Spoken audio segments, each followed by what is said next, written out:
Hello, welcome to the channel Wise Stories. Enjoy watching. Adela, as usual, woke up before the alarm started. No, it wasn't a miracle. She wasn't home in her cozy bed. Gray cement walls surrounded her, a low ceiling above, and not a single window. So now, while the light hadn't turned on in this detested place yet, it was so dark, complete black, pitch black darkness Adela had never seen before. Soon, the room would be flooded with the bright light of the bulb hanging from the ceiling on a long wire, and lively music would pour out from hidden speakers in the corners. For some reason, every time she heard it, Adela thought of summer camps. After the morning alarm, settling onto the rigid cot that served as her bed, Adela would daydream about waking up in the morning and realizing the nightmare was over, that she was back in her room. The soft little couch in the corner, the wallpaper with pink flowers, Adela had chosen them with her mom when her dad decided to renovate her room. Shelves filled with her favorite books and cherished trinkets, shelves on the walls overflowing with soft toys. Adela just couldn't bring herself to get rid of them. The stuffed animals were too cute and reminded her of her childhood. How good it was for her at home. Her mom and dad adored her and tried to make her happy whenever they had a chance. But that didn't lead to Adela growing up spoiled. No, everything was quite the opposite. As she grew older, the girl who received so much love and care tried to make her parents' lives happier and more joyful. She remembered Mom, Dad, how are they doing now? Tears welled up in her eyes. She desperately wanted to hug her parents, hear their voices, and see their smiles. It was terrifying even to imagine what might be happening to them right now, their only daughter gone missing. Were they still searching for her? Or, as Estefanio often said, had they long given up hope and resigned themselves to the fact that their beloved Adela was no longer in this world?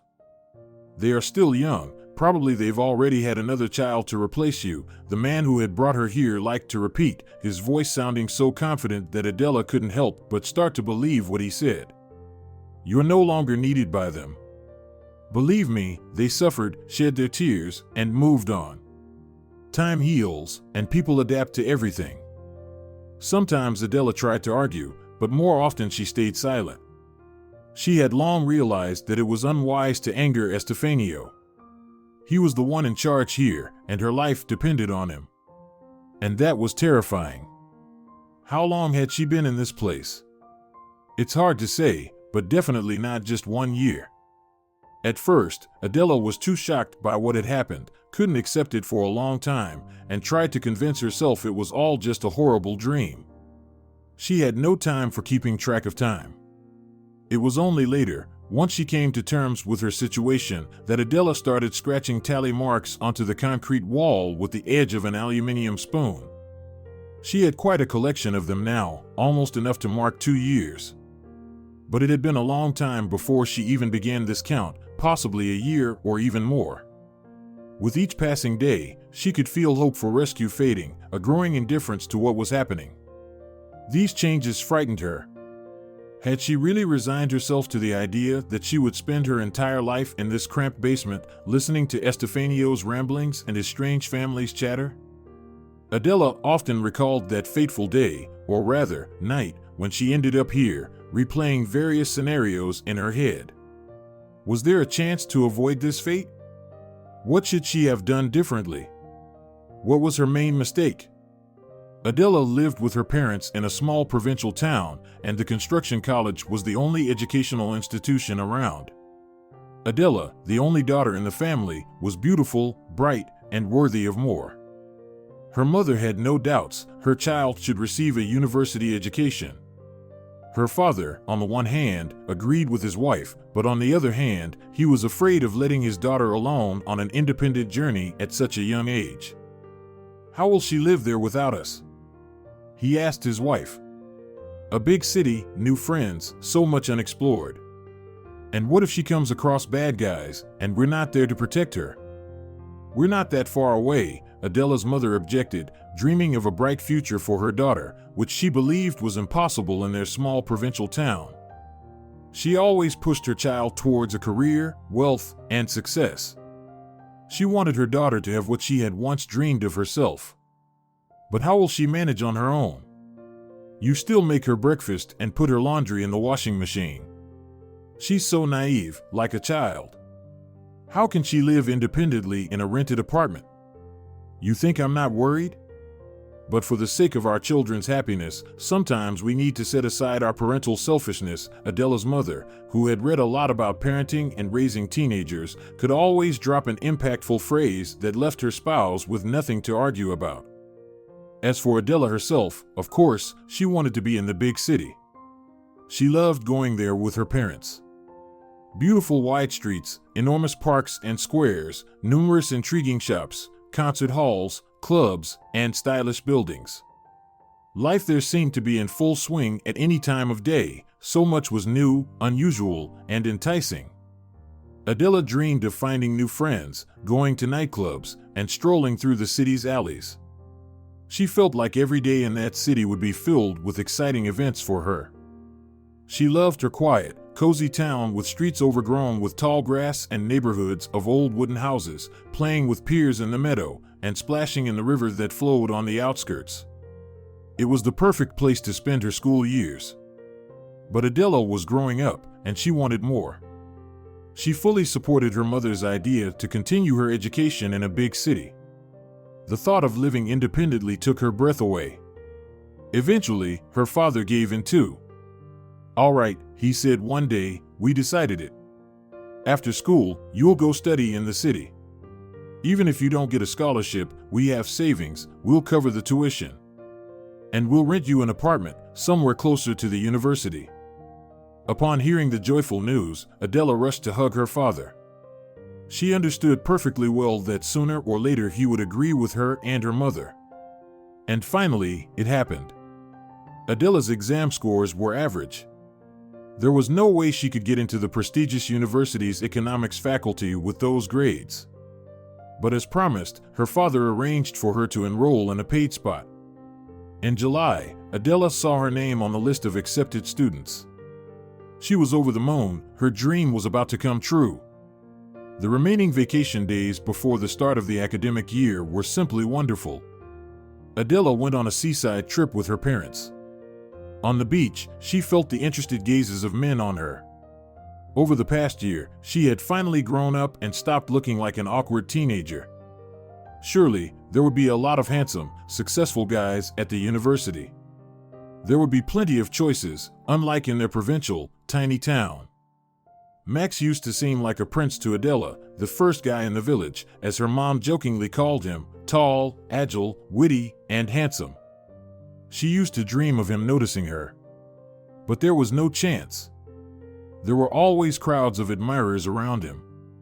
And then, after their graduation, he finally asked her to dance at the local club's disco, and Adela felt nothing.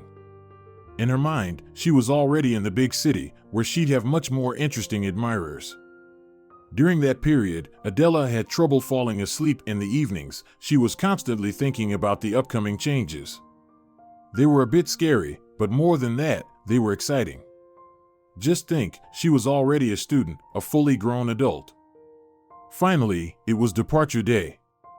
Her parents drove her to the big city themselves to help her settle into her new place. The apartment her caring father had rented delighted the girl. It was a stylish studio apartment, and it seemed like a designer had worked on the interior. It was bright, spacious, and very modern.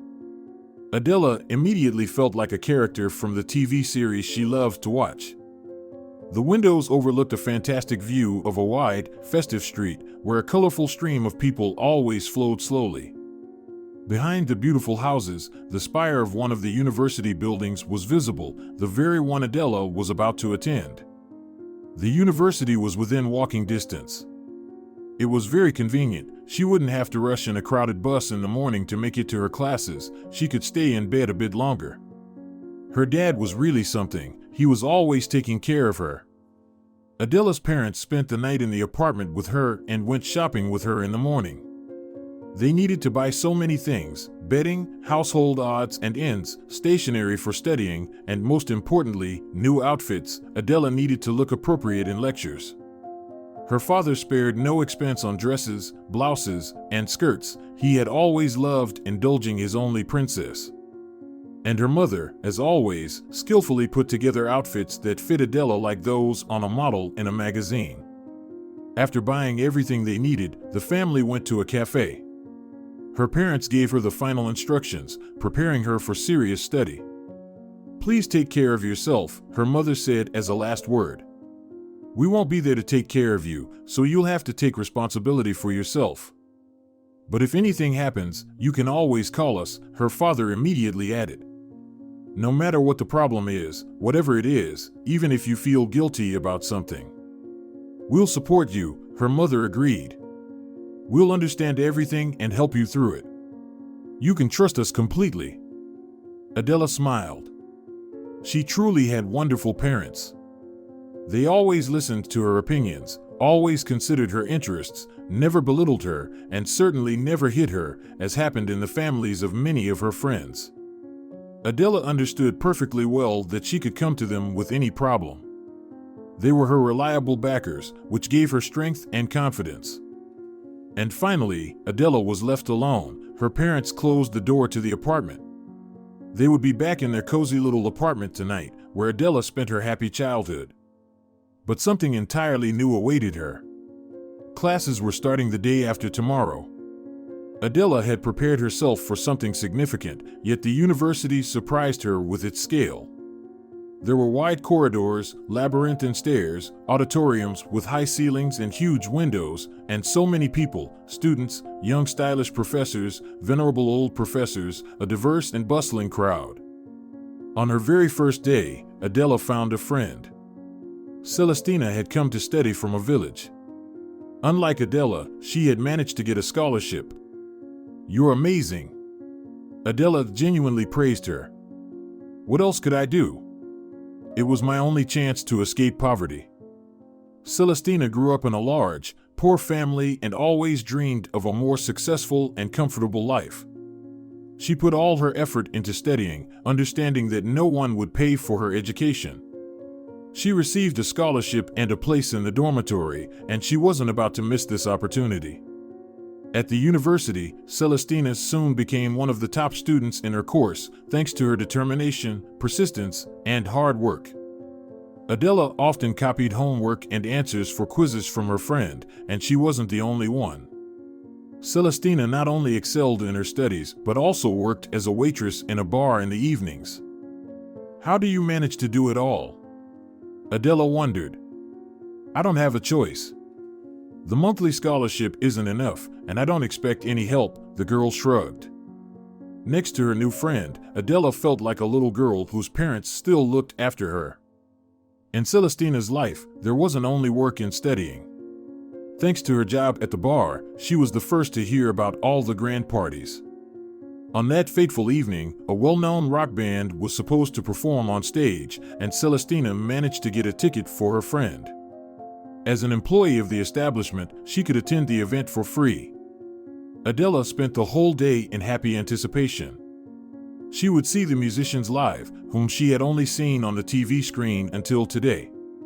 The band's lead singer was the crush of her childhood, rugged and very romantic at the same time. Celestina was really something. After all, without her, life would be much less colorful and interesting. Adela prepared for the evening thoroughly. She wore a miniskirt that showcased her slender, long legs, a fitted top, and vibrant makeup.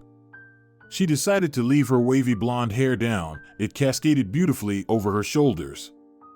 High platform sandals completed her look. May was in full swing, exams, and then the session would start soon. But for now, it was a happy time to relax and not think about exams.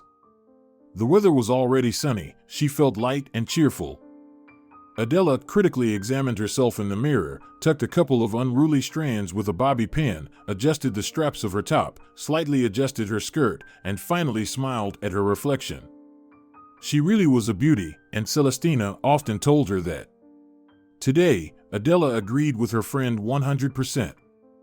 Who knows, maybe tonight that prince she had been waiting for would appear in her life. Not on a white horse, but perhaps in a black Mercedes. Adela laughed. It really amused her. Well, why not? It was about time Adela found herself a boyfriend. All year she had been studying diligently, poring over textbooks and coursework, rarely attending parties. She simply didn't have the time or energy for them. She hadn't become a straight-A student like Celestina, but she was definitely doing well in her group. It was a good start to her studies. Nevertheless, Adela dreamed of romantic relationships. She envied the university couples who sat by the fountain, kissed in the parks, and strolled hand in hand along the fancy streets. Celestina didn't share her view. "I don't have time for boys right now. First comes studying, then a career, and only after that can I think about serious relationships." "Sounds a bit dull," Adela disagreed. Celestina just shrugged. Adela had high hopes for the evening. The bar would be packed tonight. There was a chance that a fateful encounter awaited her. For this reason, Adela dressed to highlight all the advantages of her figure. After all, she was already 18. It was time to experience what it's like to be someone's lover. Otherwise, she would visit her parents during the holidays, and her friends there would have nothing interesting to hear about. Seeing her friend, Celestina smirked. "Tonight, all the guys are yours," she summed up, then led Adela to an empty table and slipped away. She had a lot of work today, and no guest should be left without attention. At first, Adela felt somewhat awkward amidst the crowd. There were people of all ages and builds, school kids who had just left their teens, college students, and even mature guests who seemed older than Adela's parents. Everyone laughed here and there. The crowd was having fun, relaxing, and letting loose. Adela would have liked to be in a company now, but she found herself sitting alone at a table. Celestina only joined her occasionally. She was working today. And then the musicians appeared on stage, and Adela forgot about everything. She sang along to the childhood songs, clapped until her hands hurt, and even joined the crowd in whistling. Heated by the band's impressive performance, she didn't immediately notice the young man who had joined her. He was watching her attentively and smiling. "Miss, you're so beautiful, I think I've fallen in love." Adela was taken aback as it was unexpected, and she looked over the uninvited guest carefully. Not bad looking, cute actually, blue eyes with a spark, a bright smile that created charming dimples on his cheeks. He was dressed stylishly and clearly expensively. Every move exuded self-assurance. "Thank you for the compliment," Adela stammered, feeling herself blush.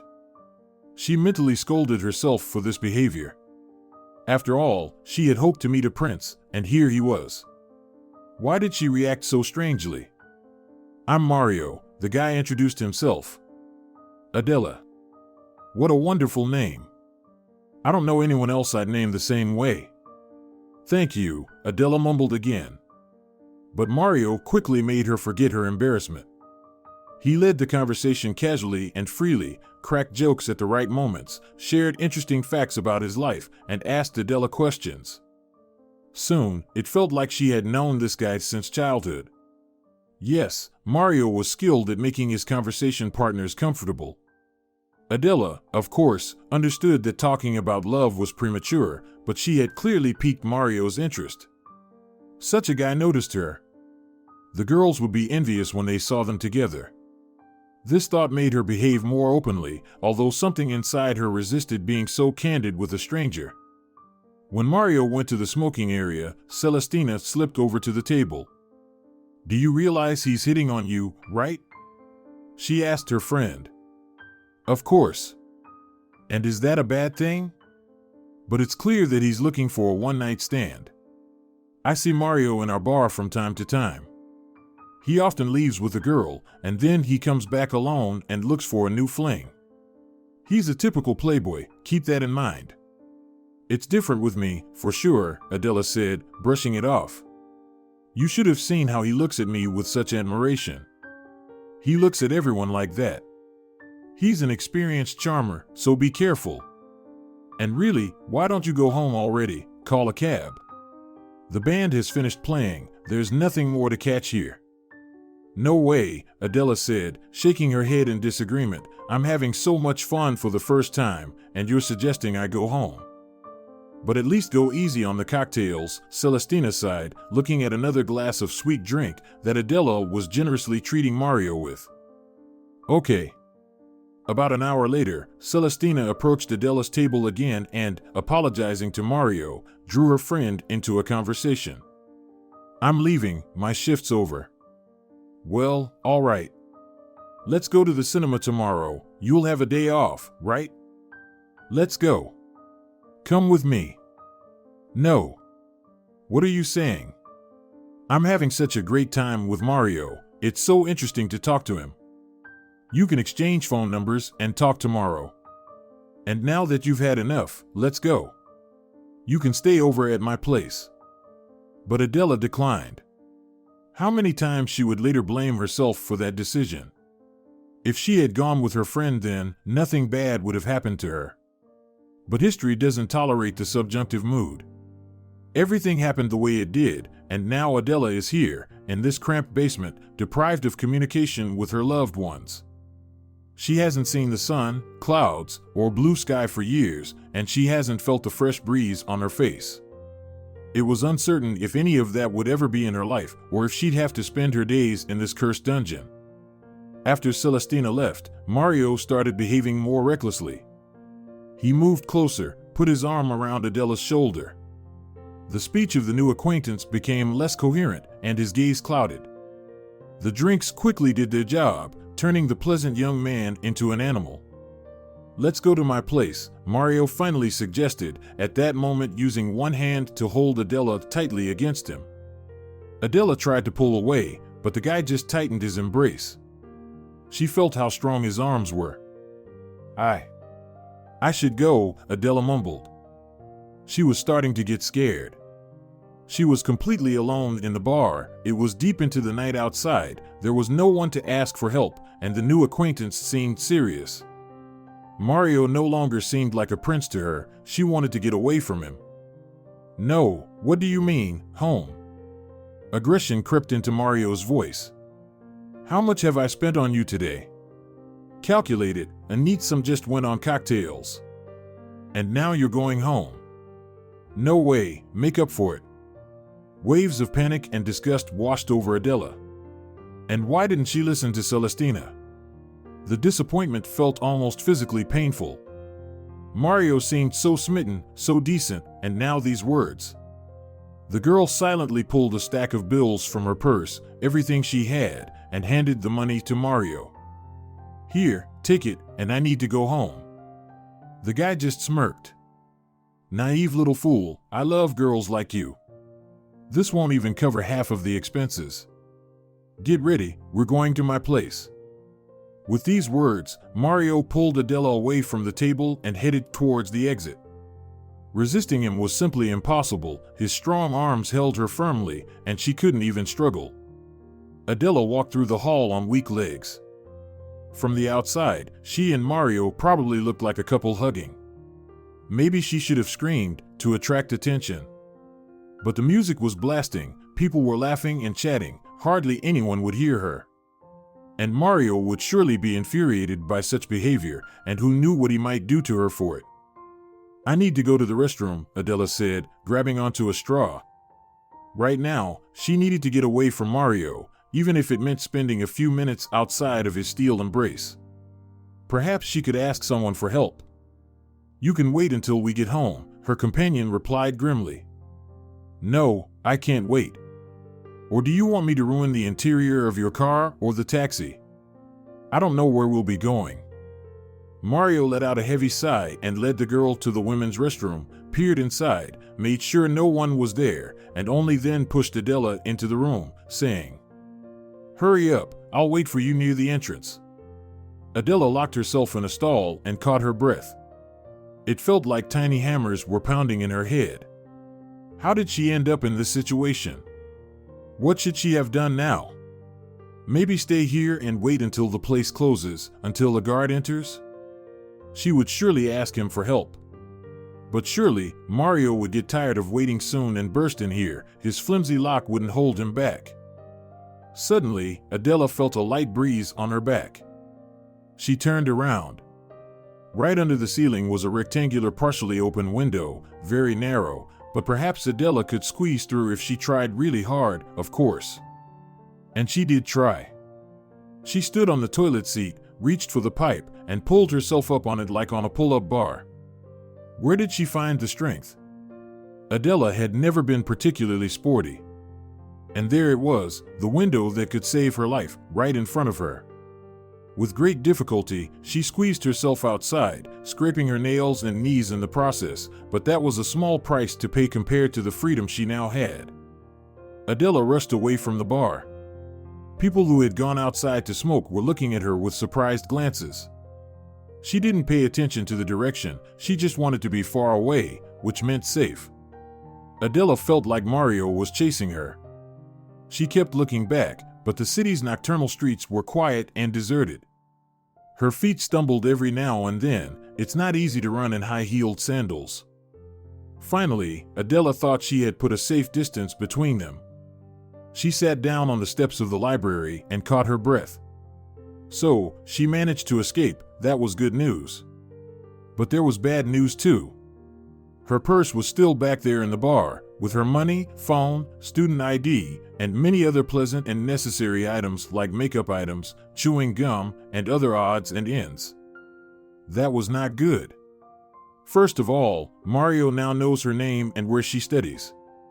This means he could stalk her at the university, though, of course, he probably wouldn't bother. Secondly, and much worse, Adela was left without money. Yes, there wasn't much cash in her wallet, but that wasn't the point. She wouldn't be able to call a taxi, and walking was out of the question given the distance. And it wasn't the distance that scared her, she could have managed that somehow. The most unpleasant part was that her way home led through the industrial zone of a large factory. Even during the day, Adela was cautious about going there, let alone in the middle of the night. Packs of stray dogs, strange groups of people, a vast stretch of emptiness that went on for miles. It was horrifying to even think that she would have to cross this place alone so late at night. But there was no choice. It was also unsafe to stay out on the street all night. Oh, she should have listened to Celestina.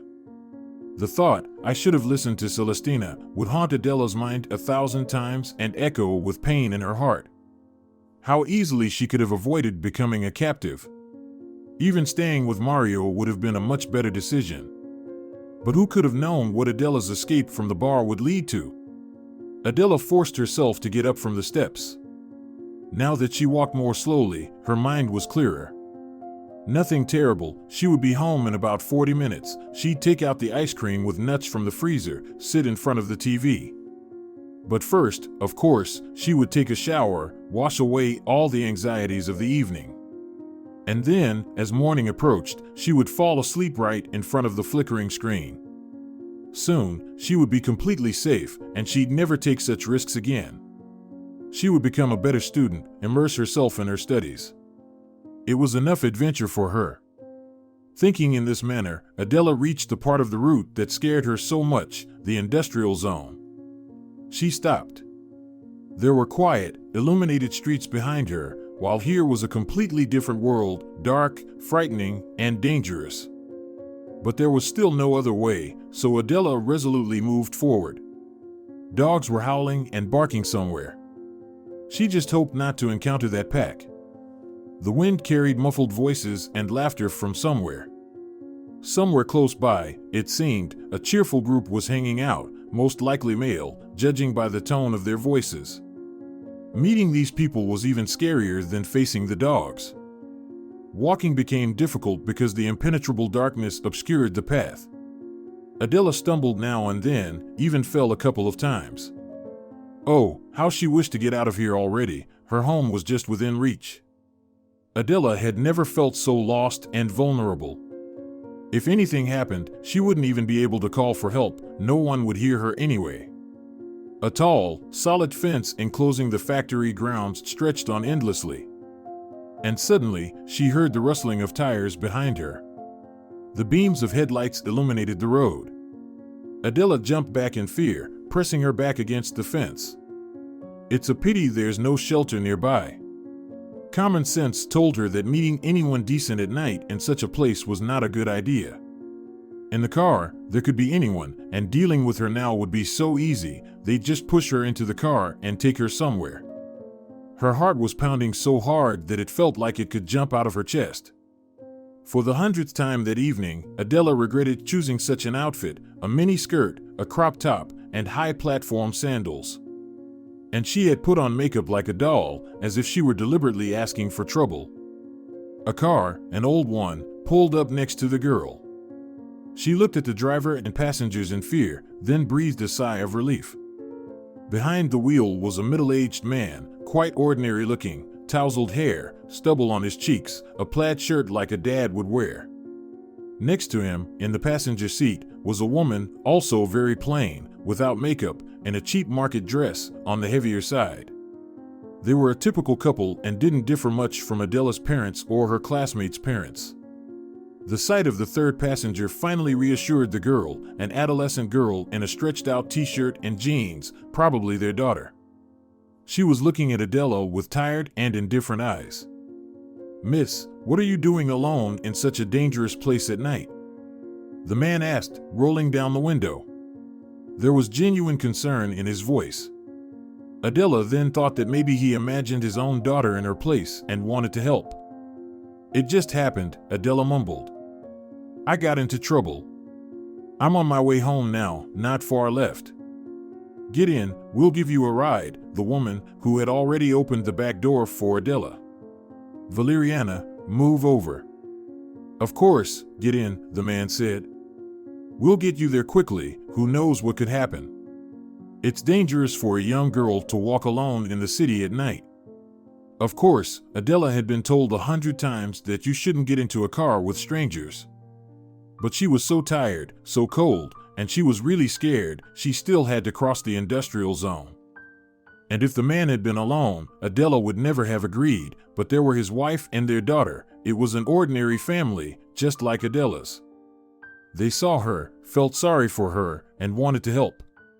And Adela made the biggest mistake of her life: she got into that damned car. At first, everything was fine. The man and the woman asked Adela about her life. The girl briefly recounted the incident at the bar. The adults clucked their tongues, scolded Adela a bit, saying she shouldn't have been hanging around such places at her young age. "You see, Valeriana, what life can bring," the man said in a teaching tone to his indifferent daughter. The girl, who looked about 2 years younger than Adela, paid no attention to her father's words. She seemed oddly indifferent, almost like a zombie. Adela thought then that Valeriana must have been very tired and wanted to sleep. That's probably why she seemed so detached. In the car with these pleasant, kind people, Adela felt completely safe. With horror, she looked at the scenes passing by outside the car window: wasteland, protruding rebar. At one point, a pack of dogs blocked the car's path. They barked and growled furiously at the car and followed it for a while. And Adela would have surely encountered them. There would have been no avoiding it. It's terrifying to think how it all could have ended. Suddenly, the girl felt sick, a wave of nausea rising in her throat. It must have been the cocktail she had the night before. The woman turned around and noticed Adela's condition. "Oh, dear, you've turned so pale. Are you okay? Can you stop the car? I think I'm going to be sick." The man obediently parked by the fence. Adela jumped out of the car and ran to the bushes, where she emptied her stomach. She felt a bit embarrassed, but the relief that followed the bout of nausea was too comforting not to enjoy. This was a chance. Another chance to free herself. After all, Adela didn't have to return to the car. She could have thanked these people for the ride and walked the remaining distance on her own. There wasn't much left. But Adela got back in. She returned on her own. On the other hand, maybe she didn't really have a choice back then, Estefanio probably wouldn't have let her go. After all, he was remarkably strong despite his slender build. Adela would come to realize this on many occasions later. "Here, have a drink, it will make you feel better," the man said, handing Adela a bottle of water. The girl eagerly took a few sips. Cool, clean water was all she needed in that moment. When she lost consciousness, she managed to realize that something had been mixed into the water. But it was already too late. Her awareness rapidly faded, with darkness encroaching from all sides. Adela woke up in the basement, which would become her prison for years to come. It was a dreadful, loathsome place. When she woke up, she understood the true meaning of the word despair for the first time. A bright light bulb dangled from the ceiling. Adela was lying on a hard cot, covered with a thin, worn, but clearly clean sheet. Against one wall was a writing desk and a chair, and against another wall was a larger table. Adela noticed a rusty metal bucket in the corner near the door. That was all that was here. "Where am I?" Adela asked, even though she was clearly alone in the room. Fear had turned her limbs into ice. She didn't know where she was or what had happened, but she understood one thing: she was in big trouble, and it was unclear if there was a way out of this nightmare situation. Adela got up from the cot, walked to the door on weak, trembling legs, and pulled the handle. Of course, it was locked. Suddenly, she felt a surge of strength. She furiously pounded the door with her hands and feet. It seemed like with a bit of effort, she could break it, shatter it into pieces, but her palms were getting scraped, and of course, it was all in vain. Finally, exhausted, she slumped to the floor, cupping her head in her hands, and sobbed. Adela had never cried like this before. There was no reason for it. She trembled violently, the sobs shaking her entire body. Strangely, she felt relief after crying. Gradually, her mind cleared, and she began to think again. Eventually, she calmed down completely. She needed to wait. If she had been abducted, and that was most likely the case, then the kidnapper would come soon. Of course, it would be that friendly and attentive man who was the driver. He would explain what was going on. And then Adela would decide what to do next. She lay back on the cot and stared at the ceiling, low and unpainted, with fine cracks. And how starkly modern the camera in the corner looked against that background. And they were watching her through it. Adela suddenly waved her hand directly at the camera's convex black eye and even managed to smile. "Feeling better?" A loud male voice came from seemingly all sides. Only then did Adela notice several speakers hanging in the corners of her cell. "Where am I? What do you want? What should I do to be released?" So many questions. "You'll find out everything in due time. My parents can give you money. Not much, of course, we're not a wealthy family. But they'll sell everything they have. Get in touch with them," Adela tried to negotiate.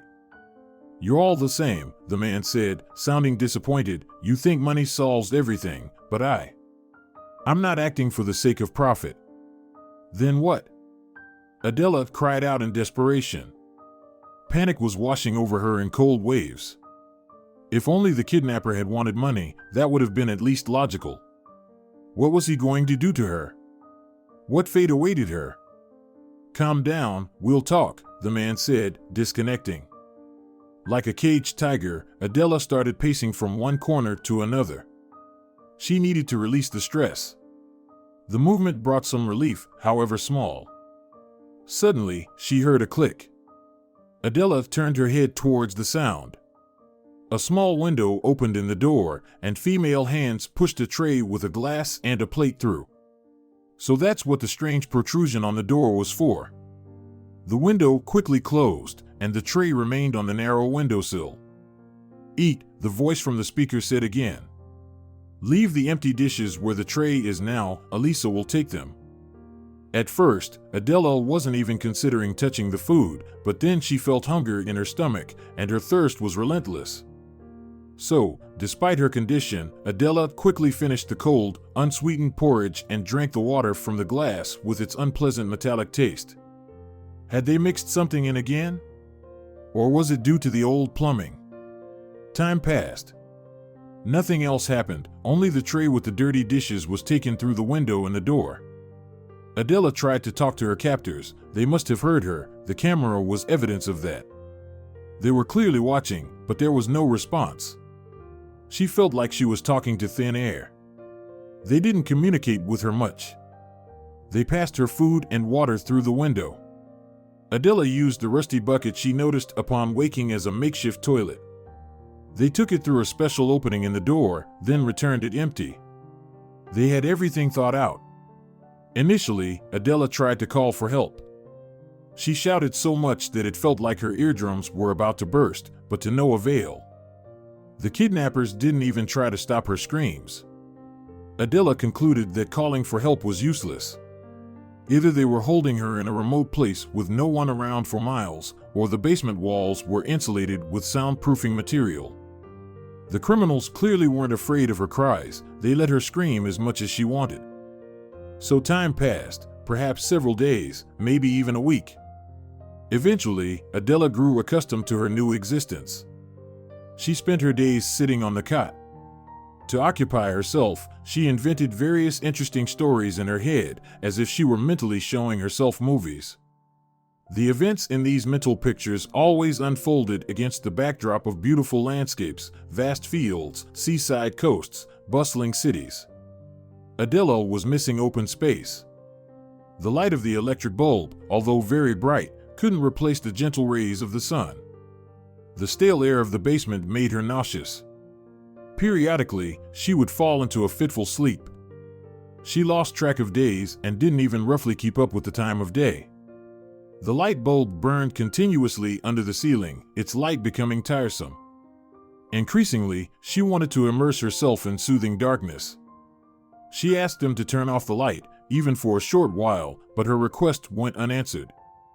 One day, a male voice spoke to her again. "Are you ready for a dialogue now?" Adela felt like screaming, insulting the kidnapper with her final words, and begging for mercy, all at once. With tremendous willpower, she restrained herself. Last time, she bombarded the man with questions, fell into hysterics. And what had she achieved? They didn't talk to her for a long time. No, now she needed to demonstrate an entirely different behavior, pretending to be calm and resigned. Maybe then this man would finally explain to her what was happening. "Yes, let's talk," Adela replied. "I'm ready." Adela didn't expect what happened almost immediately after this short conversation.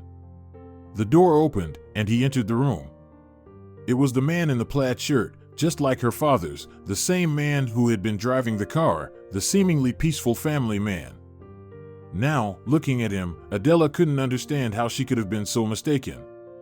The cold gaze of an obviously abnormal person, thin lips pressed together, an unpleasant, terrifying, repulsive look despite his seemingly normal features. Adela recoiled from the visitor, pressed herself against the wall. It was unclear why he was here. "My name is Estefanio," the man introduced himself. Well, quite an imaginative name, Adela thought. "Adela," the girl replied, giving her name in return. "I know a lot about you," the man assured her. At these words, spoken in an insinuating tone, shivers ran down Adela's spine. Of course, she couldn't hold back, even though she understood that it was better to remain silent. An involuntary question burst out of her that had been tormenting her all this time. "Why am I here?" Adela thought that Estefanio would get angry again, but the man just smiled and shook his head, then proceeded to tell his story, sending chills down Adela's spine. She was now completely convinced that she had fallen into the hands of someone unstable. Estefanio, who had once been Antonio, was born into a typical family, a mother, father, grandmother, and a dog. They all lived in a small, two-bedroom apartment that belonged to the boy's maternal grandparents. Money was tight, even though both his mother and father worked a lot. But nobody despaired. Back then, everyone lived like that. At first, everything was normal. Estefanio attended kindergarten, then went to school. However, his peers always seemed to avoid the quiet, contemplative boy for some reason. His parents didn't notice any problems. Both were working day and night shifts at the factory, too preoccupied to worry about their child's socialization. But it was his grandmother who was concerned about her grandson's withdrawn nature. She tried to fix the situation, forcing the boy out onto the street for a few hours, hoping he would make friends out of boredom, and inviting her acquaintances with children over to the house. But all in vain. Little Tony, as he was called, stubbornly refused to connect. And his peers either avoided him at best or teased and bullied him at worst. I was already different back then, Estefanio said, his eyes shining with the realization of his own uniqueness and grandeur. Children felt it, but they didn't understand it, so they feared and avoided me. And I was fine with that. I never liked those noisy and treacherous games that other boys played. Estefanio added that it was around that time, at 7 or 8 years old, that he first heard that voice that was majestic, calm, and powerful. It told him that there were many dirty, wicked people around, corrupting the world with their presence, making it cruel and unjust. Antonio agreed with every word. He himself had seen how wicked those silly children were, the ones his beloved grandmother tried to make him befriend. Once, that voice told me that my name wasn't Antonio, but Estefanio. I tried to explain this to my parents.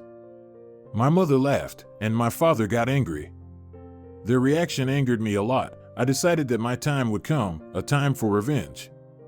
And for now, I was just a weak, helpless child. The voice told me to wait, to grow stronger, and then it would tell me about the mission assigned to me. It felt good to feel chosen. Since then, the people around me have seemed even more pathetic than before. I reacted calmly to the children's taunts. I knew my time would come. If the parents brushed off their son's strange ideas as rich childhood imagination, attributing everything to a vivid fantasy, his grandmother, who spent a lot of time with the child, grew suspicious. She started to keep a closer eye on her grandson. His conversations with himself particularly worried her. She couldn't have heard that voice, Estefanio explained. So she thought something was wrong with me. Grandmothers tend to panic when it comes to their grandchildren. At first, the voice simply encouraged Estefanio, telling him he was chosen and unique. Then, it started giving him small tasks for practice before the main mission. And Estefanio carried out every order. He uprooted flowers from pots, trampled flower beds in the yard, threw a textbook at the teacher during class, and pushed a classmate down the stairs who teased him more than the others. The girl broke her leg and hit her head, but the cunning voice guided him on how to make it all look like an unfortunate accident. There were many tasks: spilling groceries from the refrigerator onto the floor at night, scratching an offensive message about a neighbor on the apartment wall, loudly screaming in the middle of a store for half an hour, ruining a mattress. Of course, Estefanio asked the voice why he had to do all this, as he ended up getting in trouble for these strange actions. The voice replied that it was meant to strengthen my will and teach me to overcome obstacles and doubts. And the voice was right. At first, the misdeeds were difficult for me, but then they became easier and easier. One day, the voice asked Estefanio to turn the head of his grandmother's canary.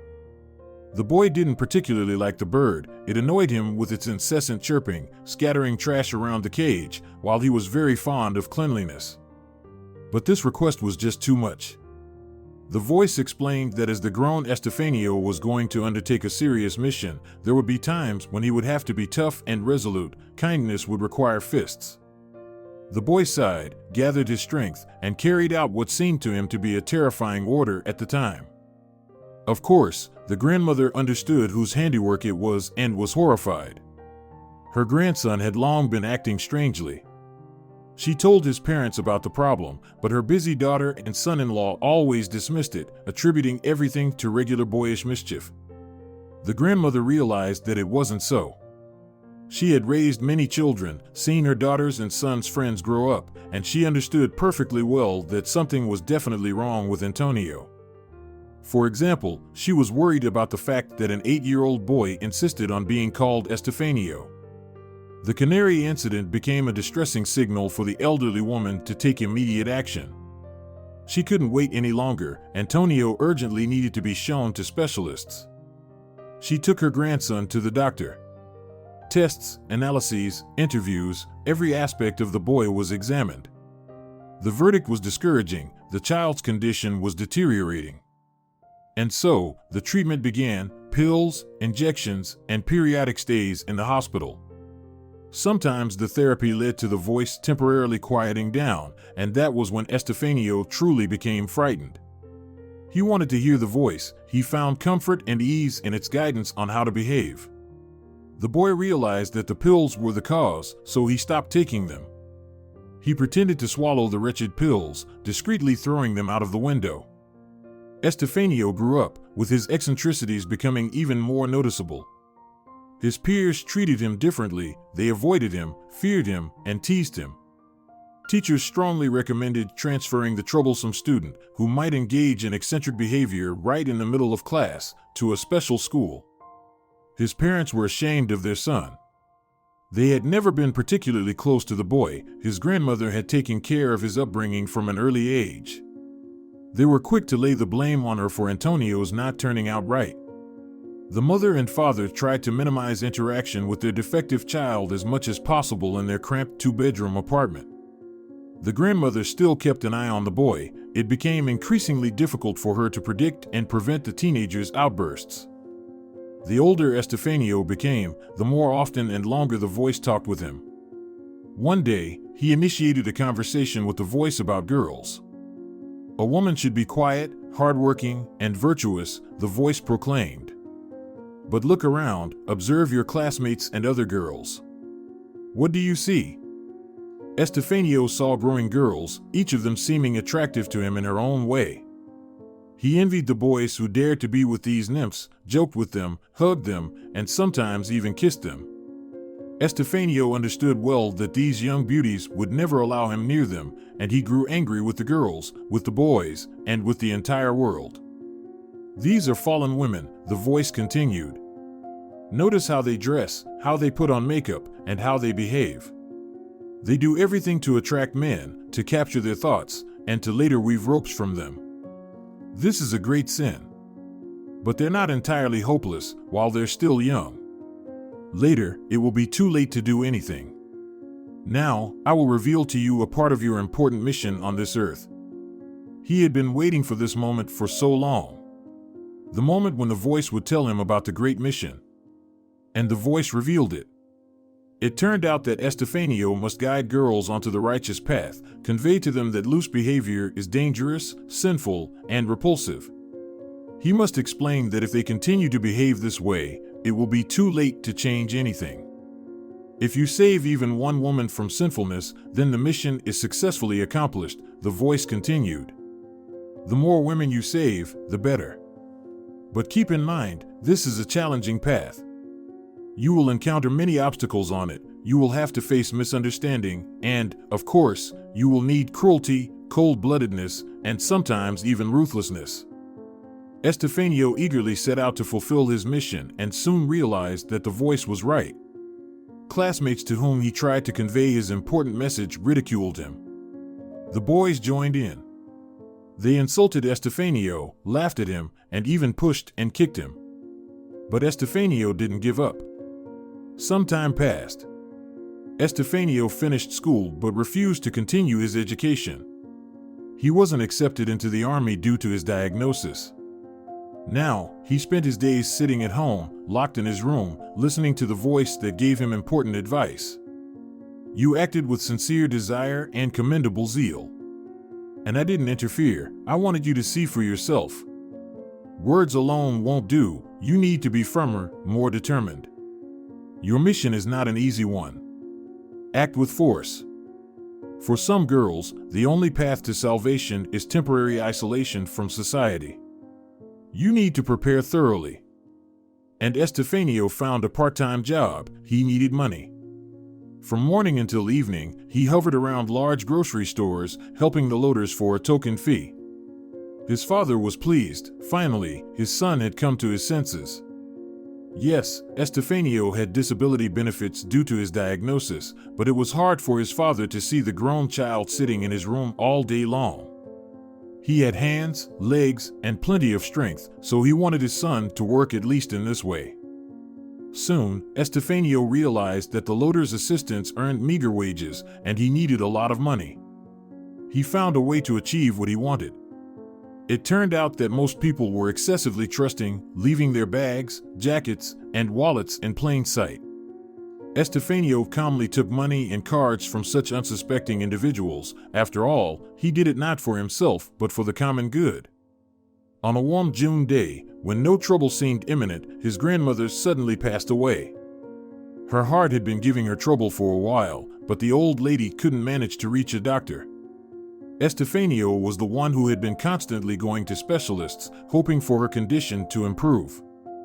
The young man grieved much more deeply than his parents did at the time. His grandmother was the only person who cared about him. Although the old woman didn't fully understand him, considering the voice in his head was a product of his vivid imagination, she loved Estefanio and took care of him. His parents, on the other hand, were always ashamed of their defective child and tried to have as little contact with him as possible. Well, Estefanio already had enough money to start a new life. He left for a village in the neighboring region. It was a dying village. The young ones left for the city, while the elderly spent their days here. It was quiet and peaceful. There were no nearby neighbors, just what he needed. Moreover, houses here were almost given away for free. His parents didn't oppose his separation. They never believed he needed help or attention. When Estefanio packed his bags and left for the village, his father and mother sighed in relief. They didn't visit him there even once, as if they had erased their son from their lives. Estefanio didn't hold any grudges against them for it. It even suited him that they didn't control him. Now he would fully unfold his potential and undertake his mission. First, he set up a room for those he would save, as the voice advised him to do. Estefanio renovated the basement. He installed a sturdy door, lined the walls and ceiling with soundproofing material, found basic furniture, and arranged for electricity. He also bought a camera that he placed in a corner. The lens captured the entire room, just what was needed. Several speakers were hung from the ceiling. The voice warned that initially, the women in need of rescue would be aggressive and even dangerous. It would be better to interact with them from a distance, hence the need for speakers and a microphone. Furthermore, Estefanio learned to drive a car. The voice said that this skill would facilitate his mission. Of course, with his diagnosis, he wouldn't have been granted a driver's license, but he didn't need one. He found an old, rusty car without wheels in one of the abandoned houses. Estefanio had to learn a lot. He watched numerous internet videos about the mechanics of automobiles. It turned out that things weren't so complicated. Over time, he acquired the necessary spare parts, and, voila, he had his own car. Estefanio drove it along country roads, honing his driving skills. Thorough preparation took several years. Estefanio worked unhurriedly and eagerly, feeling that he was doing everything right. The voice now rarely fell silent. It gave advice, guidance, and encouragement. And finally, the time came. Estefanio headed to the city. The voice directed him to a nightclub where the youth liked to gather. It was a beautiful building with a wide porch. From the inside, the not-so-melodious music could be faintly heard.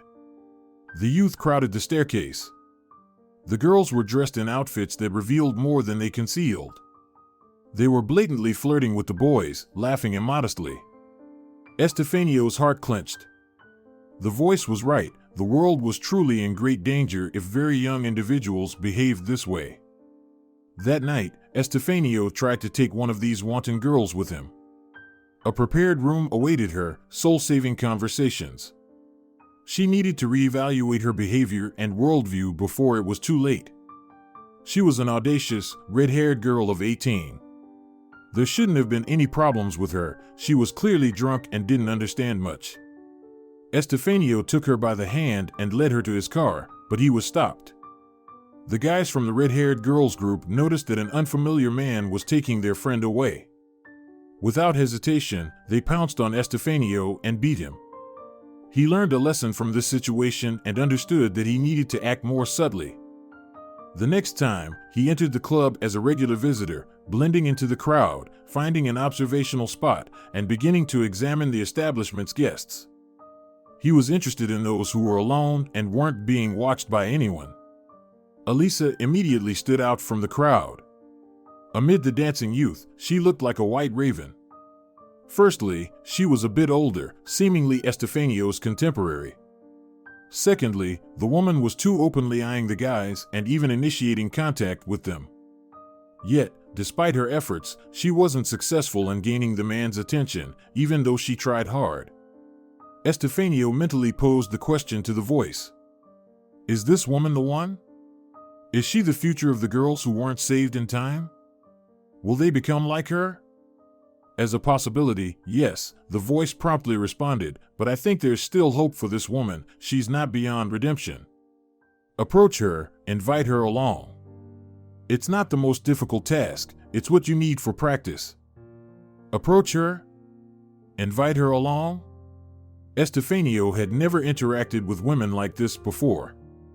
He blushed deeply, his palms became sweaty, his knees trembled, and he felt embarrassed. But he was commanded by the voice, and requests from the voice could not be ignored.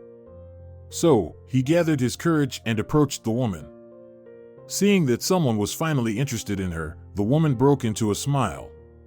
Estefanio noticed that her teeth were stained with bright red lipstick, generously applied to her lips. Elisa seemed to be craving male attention more than anything else in the world. She tried to charm Estefanio, occasionally tugging at her skirt to draw his attention to her thighs. She also looked at him with admiration and complimented him. Even Estefanio's head spun from the rush of emotions.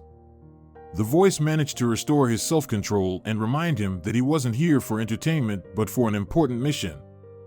Elisa didn't need any convincing, she herself volunteered to leave with Estefanio. His rusty car and his living conditions didn't faze her. What mattered to her was feeling liked by someone. Back at his place, sitting on the worn-out couch in the kitchen, Elisa opened up. It turned out she had a strict father.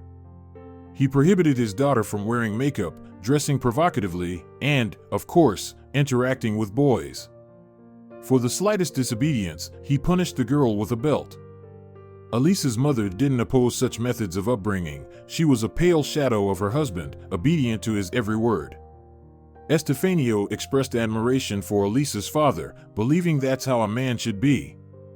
He wanted to meet this man, to which Elisa responded that her father had recently passed away, which prompted her to hastily catch up on what she had missed, to do everything her strict father had forbidden during his lifetime.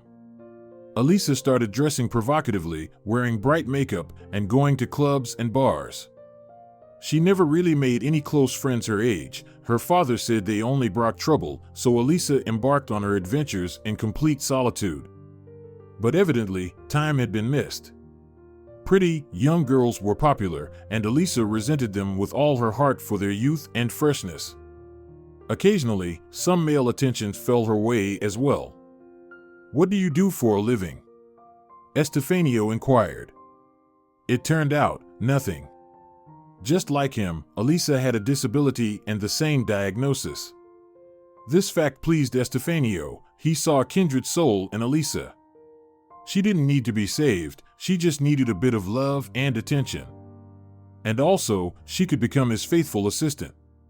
Estefanio felt that he could confide everything in Elisa, so he told her about the voice, his uniqueness, and the higher mission entrusted to him. The woman hung onto every word, her eyes burning with genuine admiration. She herself suggested becoming his right-hand woman on his grand journey. When he agreed, she even cried tears of joy. Since then, Elisa and Estefanio have been inseparable. The man was happy. Finally, there was someone who supported and understood him.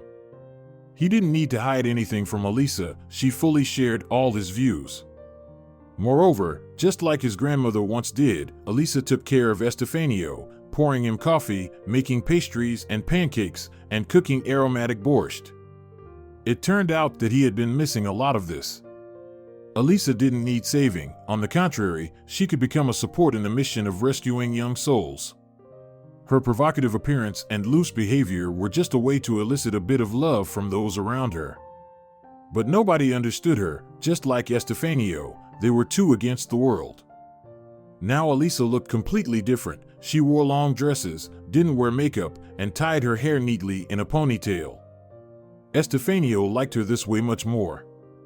They often discussed plans to rescue young girls from the corrupting influence of this world, worked out the details, and talked about possible scenarios. And one day, they finally managed to lure one of the naive young girls into the basement. It was Valeriana, a teenage girl who had come to the bar to have fun. The pretty, slender girl had gotten used to men paying attention to her.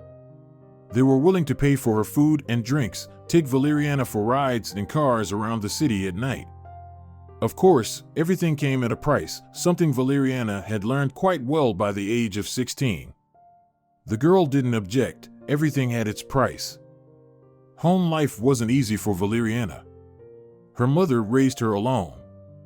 Well, raised might be an overstatement. She provided her with food, and that was about it.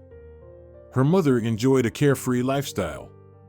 Her small apartment was always crowded with friends and acquaintances. They drank, argued, laughed, fought, and occasionally even had physical altercations. Valeriana dreamed of something more. She considered herself worthy of a better life, not one spent in cramped apartments. Valeriana had a model-like appearance, and she believed she could attract the attention of more successful men. She wasn't going to miss her chance. Valeriana was quite content with her life. Youth and beauty were her ticket, allowing her to quickly get what she wanted. But one day, Estefanio crossed her path. The strange man accosted her on the bar's porch, where she had gone to smoke. He spoke about her impious behavior, the impending dangers to her soul. Valeriana didn't pay much attention, which was a mistake because she might have suspected something was wrong and escaped in time. Someone hit her on the back of her head from behind, her vision darkened, and the ground slipped from under her feet. Valeriana probably remained unconscious for a while. Most likely, she was drugged, as she woke up with a strange smell in her nose. She found herself in the basement. She screamed, pounded on the door and walls, and begged to be let go.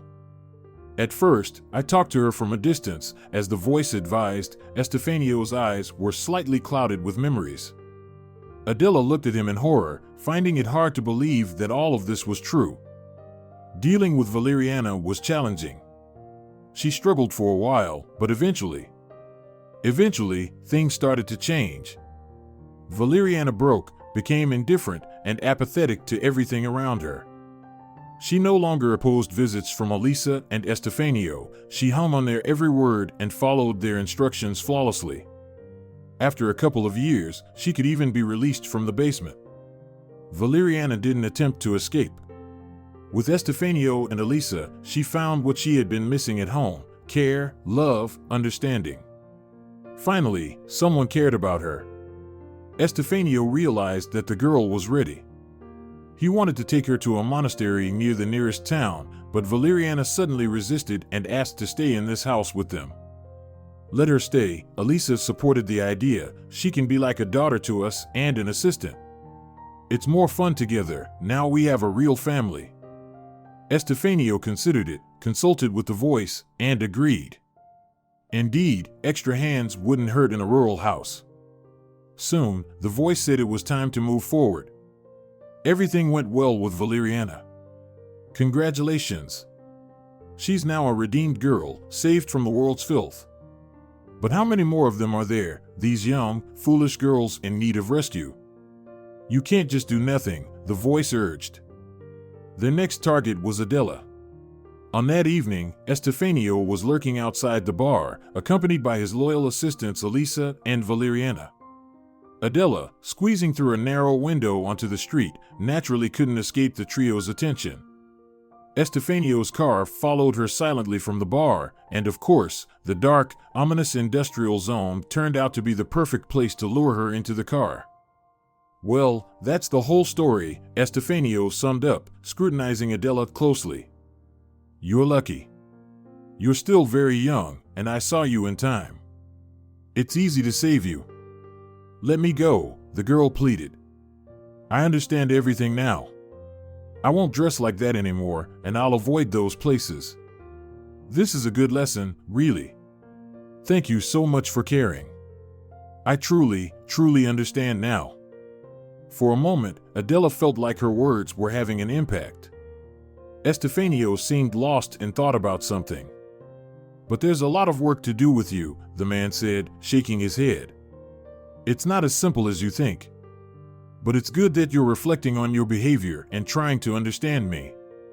If things continue this way, everything will be fine. Saying this, Estefanio left the basement, leaving Adela alone with her panic and frightening thoughts about the future. Days turned into weeks. Estefanio read Adela's sermons on proper female behavior every day. Sometimes he came down to the basement himself, sometimes he spoke through the speakers. Adela tried to feign humility. If she behaved as this madman wanted, perhaps he would let her go sooner. But time passed, and nothing changed. Adela attempted to ask about her future, sometimes pleaded to be released, but always received the same response. "You're not ready," Estefanio would say. "The corrupting influence of the dirty world on you is still very strong." The voice said that much still needs to be done with you. After a while, they began bringing her food directly into the room instead of passing it through the window and the door. Sometimes it was Valeriana, but more often it was Elisa. Apparently, Adela had earned the trust of her captors. Adela tried to appeal to the girl and the woman, attempted to sway them to her side, and begged to be released quietly out of Estefanio's sight. But it was all in vain. Valeriana remained indifferent, like a zombie or mannequin. It seemed the bizarre couple had thoroughly warped her mind. Elisa reported everything to Estefanio, and he redoubled his efforts to guide the lost soul. Sometimes the man punished Adela, striking her with rods a couple of times right on her back. It was very painful, terrifying, and hurtful. He often withheld lunch or dinner. But the most difficult part was the complete isolation. For particularly grave offenses, according to Estefanio, Adela would be left in complete darkness and silence for a while. She was ready to do anything, just to see the light again and hear someone's voice. Once, Adela almost managed to escape. This happened after she had behaved quietly and humbly for a long time, copying Valeriana's behavior. Estefanio's vigilance had slightly waned, and he had started sending the named daughter to the basement. Valeriana would bring food, take away dirty dishes, and provide a bucket of water and a cloth for cleaning. During one of these visits, Adela pushed Valeriana with all her strength. The girl fell to the ground, hit her head, and didn't even attempt to stand up. With her usual indifference, she watched Adela escape into the open passage. The girl found herself in a damp, dark basement cluttered with junk. A narrow staircase led upward. A square opening in the ceiling revealed sunlight. Adela hadn't seen it in so long. Quickly, towards it, towards fresh air, towards freedom. Energy surged within Adela out of nowhere. She rushed up the stairs and was a bit disoriented upon reaching a spacious, sparsely furnished room. She looked out the window and saw an overgrown garden. It was summer outside, the sun shone brightly in the blue sky, and fluffy clouds lazily drifted in the distance. And the air was wonderful here. But there was no time to hesitate. Adela rushed to find a way out. Her heart was pounding furiously. Just to make it in time, just to break free. But, of course, she couldn't succeed. A moment later, the enraged Estefanio burst into the room. He grabbed the girl and dragged her back into the darkness of the damp basement, away from the sun, the blue sky, and the big and incredibly beautiful world. He punished her and Valeriana too. He lashed both of them with flexible rods. Adela screamed, insulted her tormentor, and tried to bite him or at least kick him. Valeriana, on the other hand, endured it in silence. Days once again passed as usual. Adela felt like she was losing her mind. She didn't know how to fill the hours in the cramped basement. Estefanio didn't give her books, didn't bring the sketchbook with pencils, even though the girl begged him for it. The days dragged on incredibly slowly. Adela's only distractions were cleaning, mealtimes, and Estefanio's tedious, delusional sermons. Adela often imagined that everything happening to her was just a terrible dream. She only needed to wake up, and instead of the tiresome, cursed basement interior, she would see her beloved room, hear her mom calling her for breakfast, and smell the familiar scents of her home. But time went on, and the miracle never happened. One day, a man brought a huge steaming pot into the basement, immediately filling the room with an incomparable aroma of raspberry jam. Elisa followed with a large sack on her shoulders, containing glass jars and metal lids. Therapeutic labor, Estefanio explained. You'll help us, so you don't waste your energy. We have a business, added Elisa. Valeriana gathers raspberries in the forest, I make jam, and Estefanio will sell it on the road. There's a busy highway nearby, and people from the city drive back and forth in their cars. There's a high demand for such natural products. And you will fill the jars with jam and screw on the lids. Adela eagerly took on the work. At least labor provided some distraction from the horrific reality, helped cope with numerous fears and anxieties, and in the process, she could indulge in the delicious and aromatic jam. Elisa made jam from various forest berries, raspberries, strawberries, blueberries, and currants. It seemed like the trade was thriving, Estefanio was clearly scaling up production.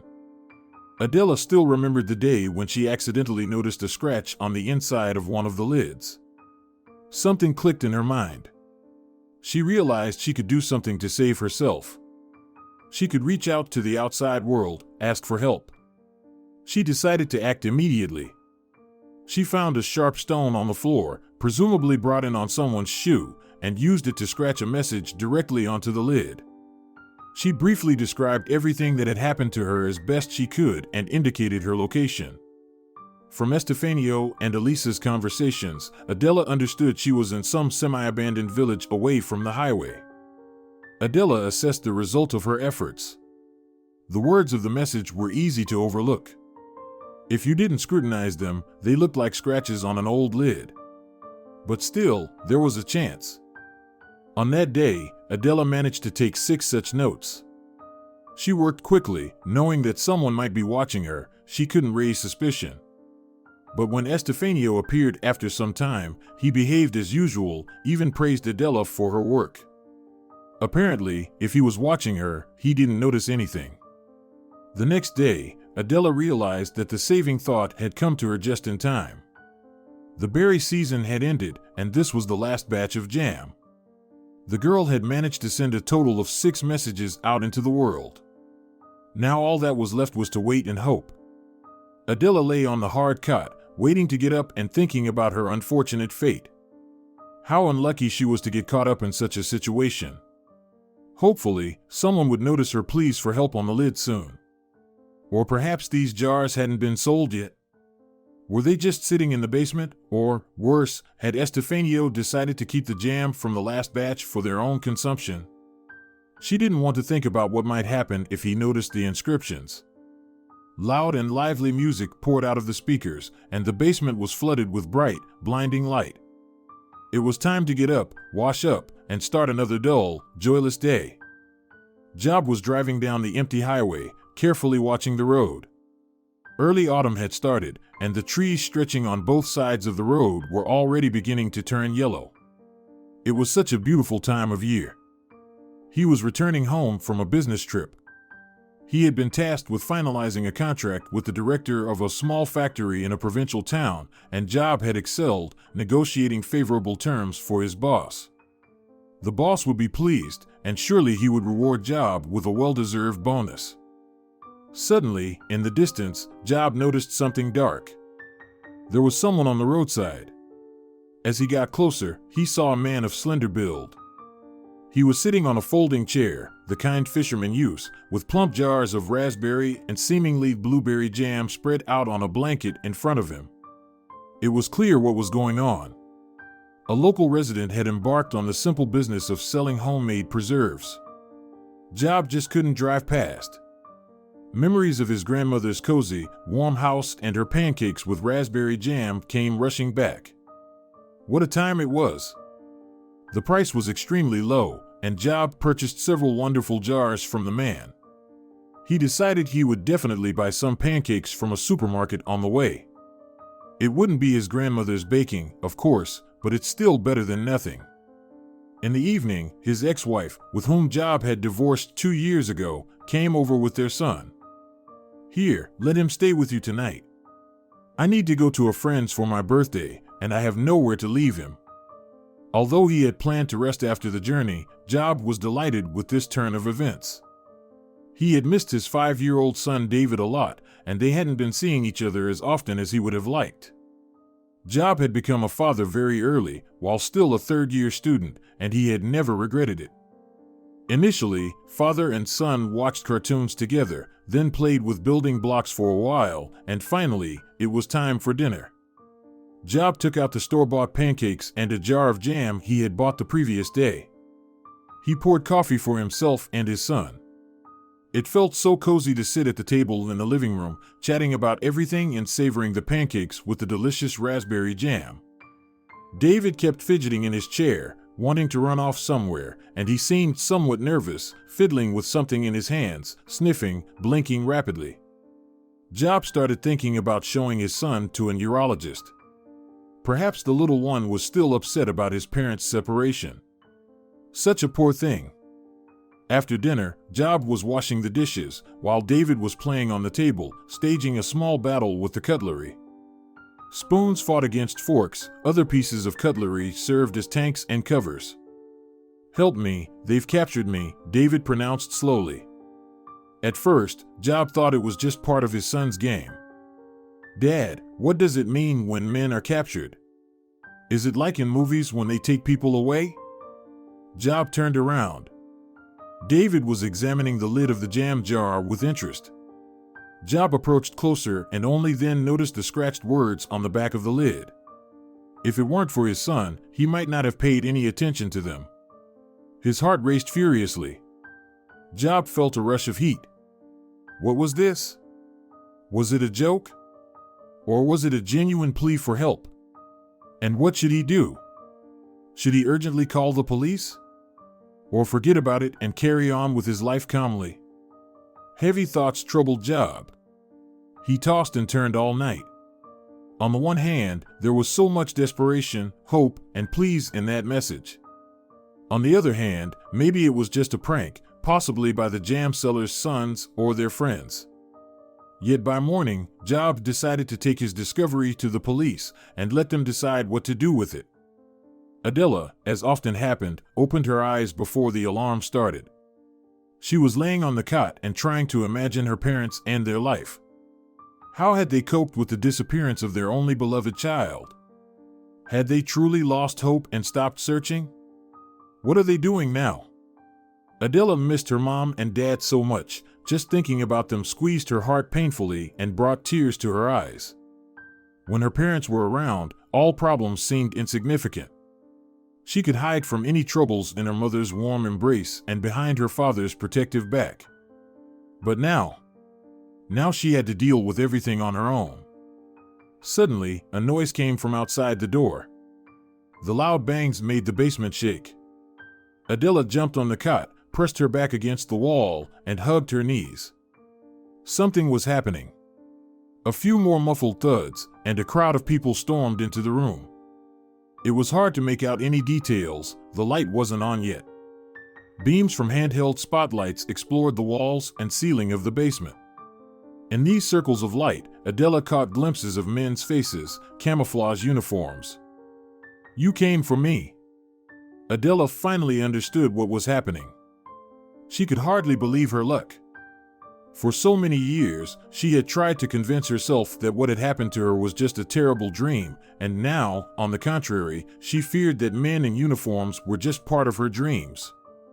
One of the men draped a blanket over her shoulders and, gently holding her by the shoulders, led her towards the exit. Adela found herself in the very same room where she had managed to escape about a year and a half ago. Chaos reigned here now. Items were scattered on the floor, and furniture was overturned. Adela looked around, both fearing and hoping to see Estefanio, Elisa, Valeriana, or perhaps all three at once. But they weren't there. People in camouflage and plain clothes roamed around the house, taking photos, jotting things down in notebooks, quietly conversing, and seemingly gathering evidence. Adela walked to the door, her legs were shackling. It was wide open, allowing the fresh wind to rush in. She was crying, yet she didn't even notice. What a joy it was to see this vast and beautiful world again, especially after almost giving up hope of rescue. Outside the gate, there were many vehicles, some with flashing lights on top. People in uniforms and civilians alike were crowded around. Despite the early hour, they had gathered to witness this extraordinary sight, along with the few residents of the village. Mostly elderly folks. Adela was led to an ambulance. "How are you feeling?"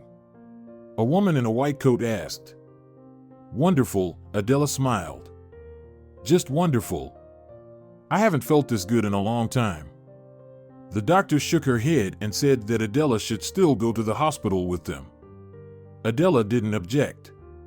Anywhere was better, as long as it was with people, as long as it was far away from this dreadful place. As Adela was getting into the car, a man approached her. He was handsome, tall, and had concerned dark eyes framed by thick eyelashes. "I'm Job," he introduced himself.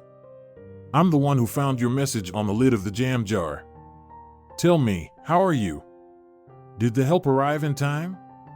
"Thank you so much." Adela felt tears welling up in her eyes again. "If it weren't for you.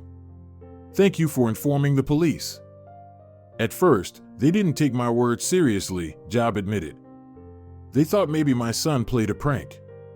He's only 5 and can barely read, you know? I had to involve some acquaintances. I'm just glad we made it in time. I was afraid that, well, that help might be too late." "Thank you." Adela didn't know how to express her gratitude to this person.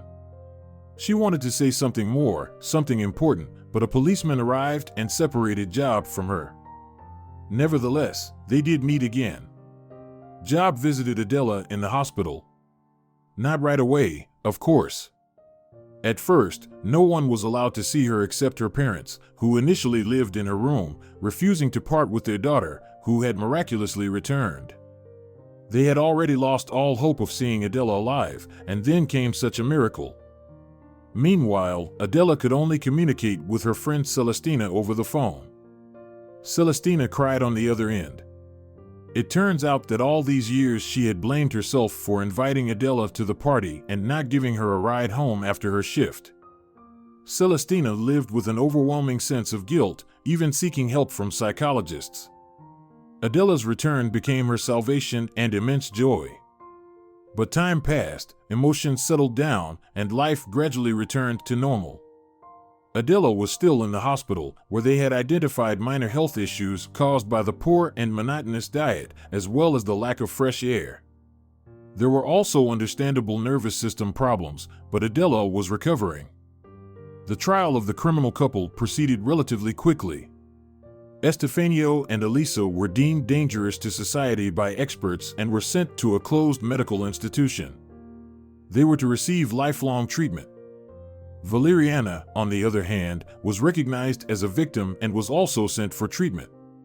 Adela was told that Valeriana had good prospects, she would recover and be able to lead a normal young woman's life. Although for now, Valeriana missed Estefanio and Elisa and refused to meet with her biological mother, who turned out to be quite different from the drinking and party-loving person Estefanio had described. Just an ordinary, lonely woman struggling to raise her daughter on her own. All these years she had suffered, tried to find Valeriana, and hired private detectives with her last bit of money. Adela didn't expect to see Job in the hospital. His visit brought her a lot of joy. He offered help, inquired about Adela's well-being, and genuinely wanted to support her. He didn't ask about the time she spent in the basement, he was afraid of hurting her. Adela looked at him and hoped that this sincere, kind person would invite her to the movies after she was discharged or simply take a walk in the park. Next to him, she felt completely safe, and she didn't want to part with Job. It turned out that Adela had spent more than 3 years in that dark, confined basement. She had missed so much, she needed to catch up. If you're enjoying it as well, leave a like and subscribe to the channel.